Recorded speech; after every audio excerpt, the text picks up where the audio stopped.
How did the third son of a desert ruler transform a small oil kingdom into a global superpower worth over $1 trillion? Is he a visionary leader or the most calculating strategist in the Middle East? The answer will only be revealed at the very end of our investigation. But before we dive into this incredible story, make sure to subscribe and hit that notification bell. You won't want to miss what we uncover about the world's most powerful billionaires. Early life and foundation. On May 11th, 1961, in the oasis city of Al Ain, a child was born who would reshape the destiny of an entire region. Mohammed bin Zayed Al Nahyan, known simply as MBZ, entered the world as the third son among 19 brothers in the ruling Al Nahyan family. According to diplomatic sources, few could have predicted his meteoric rise to power, given the traditional succession patterns that favored older siblings.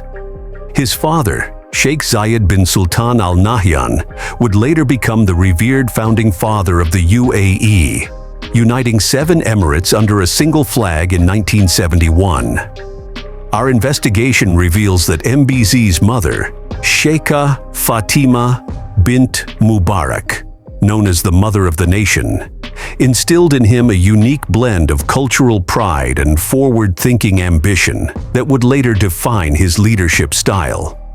From his earliest years, MBZ displayed an uncanny strategic mind.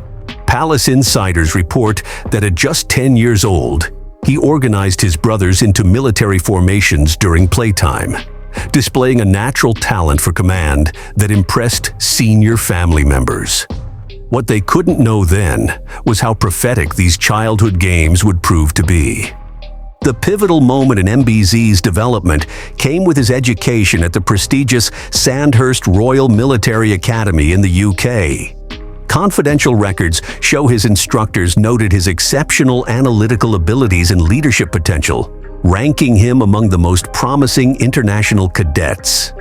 This military training would later become the foundation for his transformation of the UAE's armed forces. In 1979, according to a former royal aide, a moment of clarity occurred when the 18-year-old MBZ stood atop a desert dune overlooking Abu Dhabi's modest skyline. He reportedly turned to his companion and said, "One day, this will become a beacon for the world, and I will be the one to make it happen." This statement, dismissed as youthful ambition at the time, would later be remembered as the first articulation of his grand vision. What MBZ understood, even then, was that true power extends beyond military might or oil wealth. The brilliant strategy he would develop over the next 4 decades would forever change not just his family's fortunes, but the geopolitical balance of the entire Middle East. The strategic ascent. MBZ's first masterstroke came through his military leadership.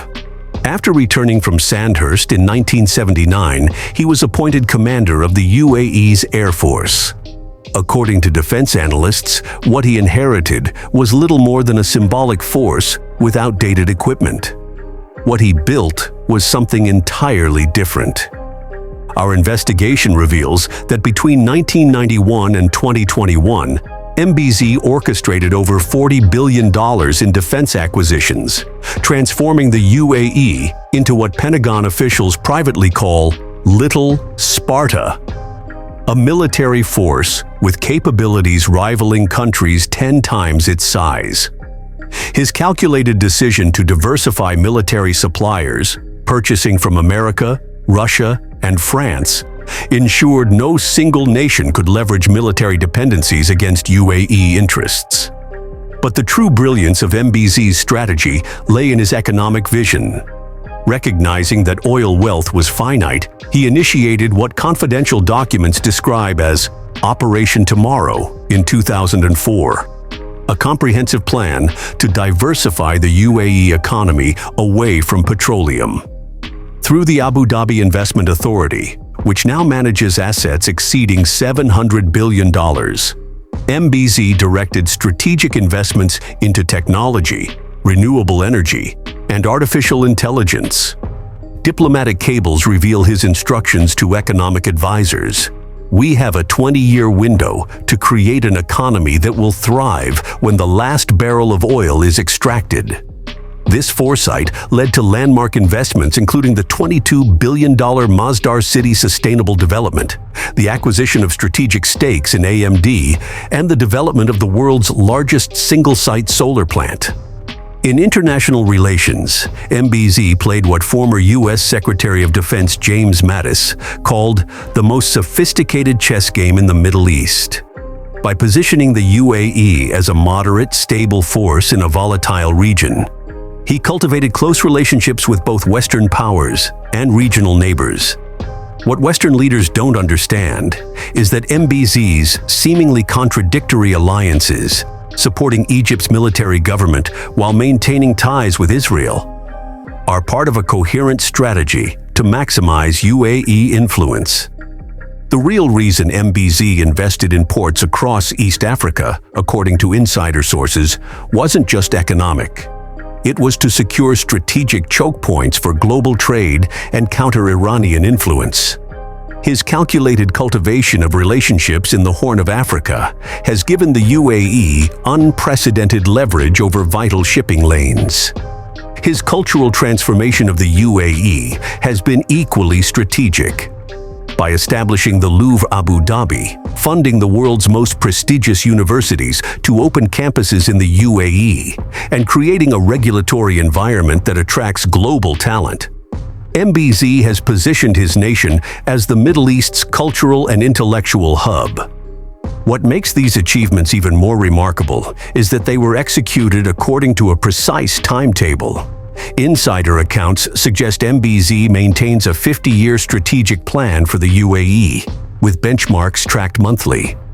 The question now is, what does the remaining timeline reveal about his ultimate ambitions for the region? If you're enjoying this investigation into MBZ's trillion-dollar empire, show your support by hitting that like button and subscribing for more exclusive billionaire content. The billionaire lifestyle.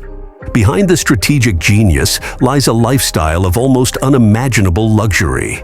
The crown jewel of MBZ's personal assets is the $500 million super yacht Azam. At 590 feet, still the world's longest private vessel. According to maritime experts, this floating palace costs approximately $60 million annually just to maintain and operate.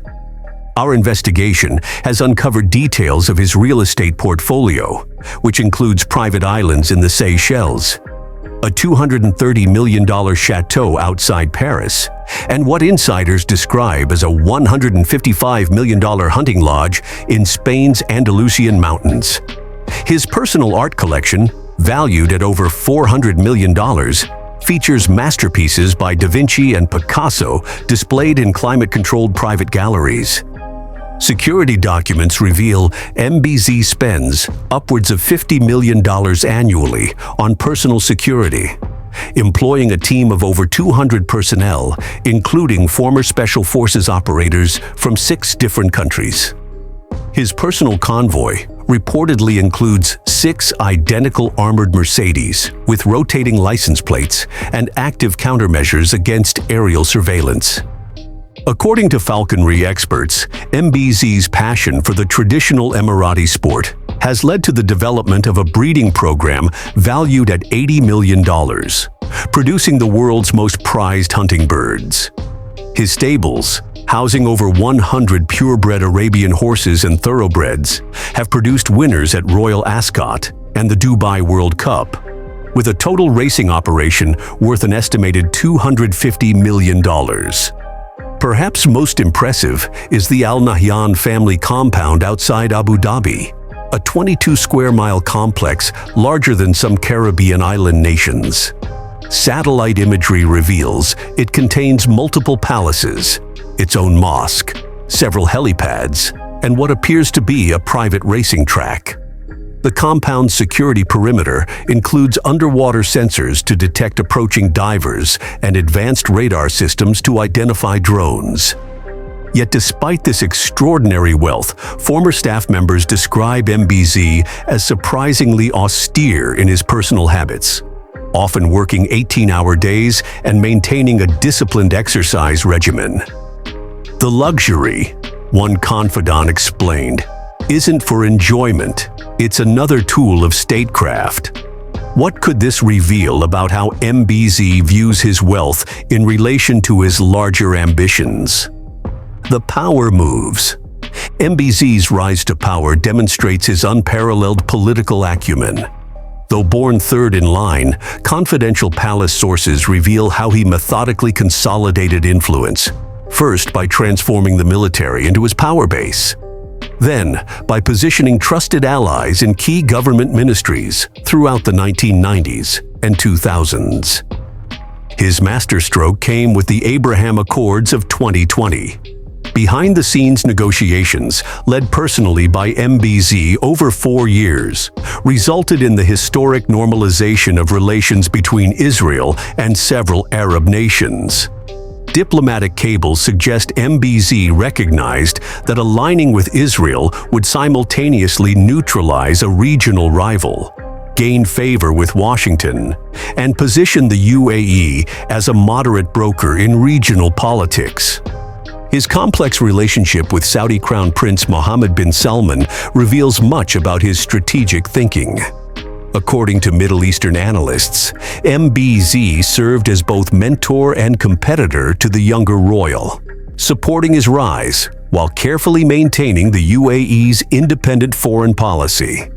One former diplomat noted, "It's like watching a grandmaster play chess against a talented apprentice." What has truly distinguished MBZ's reign is his cultivation of influence over world leaders. From presidents to prime ministers, decision-makers routinely consult Abu Dhabi before making major Middle East policy moves. The real power, as one Western intelligence assessment concluded, isn't in MBZ's wealth, but in his ability to shape the decisions of far larger nations through strategic leverage. His most brilliant move may be the one least visible to the public eye: the strategic transformation of Abu Dhabi into what financial insiders call the world's most important invisible investor. Through sovereign wealth vehicles, MBZ now controls stakes in everything from American technology firms to European energy infrastructure. Resolution and moral. So is Mohammed bin Zayed Al Nahyan a visionary leader or the most calculating strategist in the Middle East? Our investigation reveals he is undeniably both. What separates MBZ from other wealthy rulers is his unique ability to align national transformation with personal power consolidation, executing a multi-decade strategy with remarkable discipline. The true genius of MBZ lies in understanding that in the 21st century, power comes not just from military might or oil wealth, but from strategic diversification, cultural influence, and positioning as an indispensable ally to global powers. By methodically building each of these pillars, he has transformed a small desert emirate into a global power broker worth over $1 trillion. The moral of MBZ's extraordinary journey is that true leadership requires not just ambition or resources, but strategic foresight and patient execution. In a region often defined by short-term thinking and reactionary politics, MBZ has demonstrated how calculated long-term planning can transform not just personal fortunes, but an entire nation's destiny. As we conclude our investigation, one question remains. Having achieved so much in his first 6 decades, what will Mohammed bin Zayed Al Nahyan accomplish in his next chapter? What did you think of MBZ's strategy to transform the UAE into a global superpower? Let me know in the comments below. And if you want more inside stories about the world's most powerful Middle Eastern billionaires, subscribe to this channel to enjoy more exclusive secret stories of the most powerful people in the world.